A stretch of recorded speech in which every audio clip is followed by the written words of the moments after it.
Ouais. Malgré j'ai des gants, mais Allah. 0 degré dehors. Mais il fait froid, hein. Vous ne devez pas passer par là. Il fait très froid. Et il y a la gendarmerie en bas.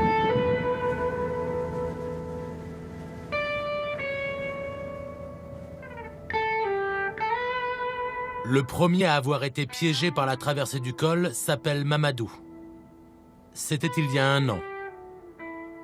Depuis, il est hébergé à Briançon. Il n'ouvre plus les rideaux de sa chambre.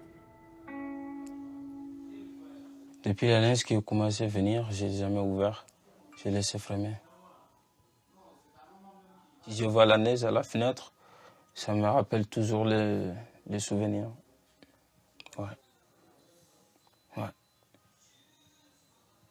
À 28 ans, Mamadou a été amputé des 2 pieds.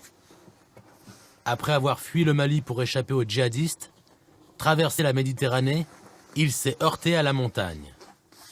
Il faisait nuit, Mamadou et son compagnon de voyage sont tombés tous les 2 dans un trou. On est resté coincé comme ça jusqu'à le lendemain matin. Donc moi j'ai vu pieds gelés jusqu'aux genoux, les 2 pieds, la main aussi j'ai vu la main gelée et je ne sentais plus rien. On est resté coincé comme ça jusqu'à le lendemain 6 h du matin. J'ai dit mon collègue, il faut que maintenant tu essayes de mettre debout, on avance. Il met debout, il tombe. Moi j'essaye 3 fois, j'arrive pas. 4e fois je réussis et mon collègue il a dit il ne peut plus passer. Il a pleuré, il a dit Mamadou laisse-moi, je préférerais mourir. J'ai dit mais comment ça? Il a dit laisse-moi. Il m'a donné son numéro de sa mère. Il a dit si tu arrives à sauver, tu l'appelles ma mère pour t'expliquer, pour dire que ma vie c'était fini ici. J'ai dit mais c'est pas possible. Il a dit si tu pars pas, si tu restes avec moi ici, on va tous mourir, donc ce sera rien. Toi tu as un peu de force, tu peux continuer à marcher. Donc c'est là que j'ai dit ouais, tu as raison et je continue à marcher tout seul.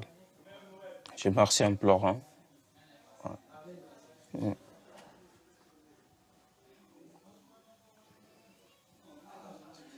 J'ai vu une dame qui fait du traîneau avec les chiens, c'est elle qui m'a vu.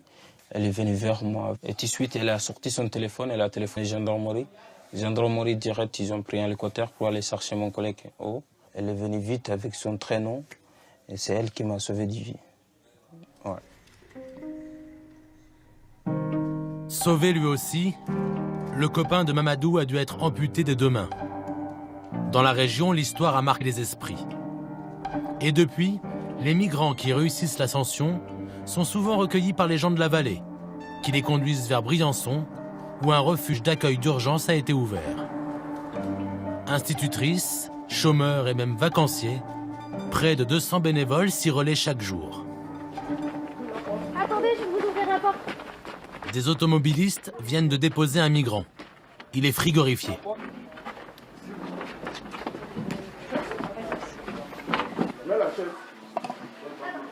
Pas trop chaud au départ, c'est trop douloureux.